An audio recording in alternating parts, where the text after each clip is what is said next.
गुरु और भगवान में समर्पण की भावना तभी आती है जब हम पहले अशरण हों, तब शरण में जाएं।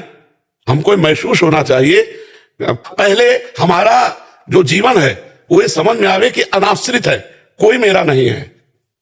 अब हम काल से भयभीत हैं, मृत्यु से भयभीत हैं, माया से भयभीत है। मुझे कौन बचावे इस जन्म मरण के चक्र से, इस दुख से, इस चिंता से, इस शोक से? तो पता चला गुरु की शरण में जाओ। फिर गुरुदेव की जब शरण में गए तो गुरुदेव ने बताया कि एकमात्र भगवान ऐसे हैं जिनका आश्रय लेने से काल, मृत्यु, शोक, चिंता, जन्म मरण के भय से हम बच सकते हैं। तो जो निरंतर गुरुदेव के उपदेश, नाम जप, मंत्र जप और शास्त्रों का स्वाध्याय और परोपकार करता रहता है, वो भगवान का शुद्ध शरणागत बन जाता है।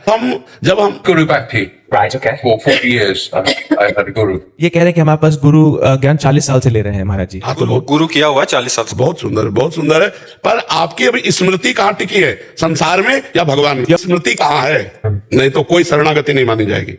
वो कह रहे हैं कोशिश कर रहे हैं तो नहीं, पर कोशिश 40 साल हो गए तुम्हें गुरु शरण में, अभी शरणागति नहीं मानी जाएगी। शरणागत का भगवान के सिवा कोई नहीं होता, वो भगवान का विधान ही उसे सुखमय होता है। तुम्हें नाथ पढ़ना चाहिए कि मेरे भजन के बल से मेरे पुत्र की कम आयु में भगवत प्राप्ति हो गई।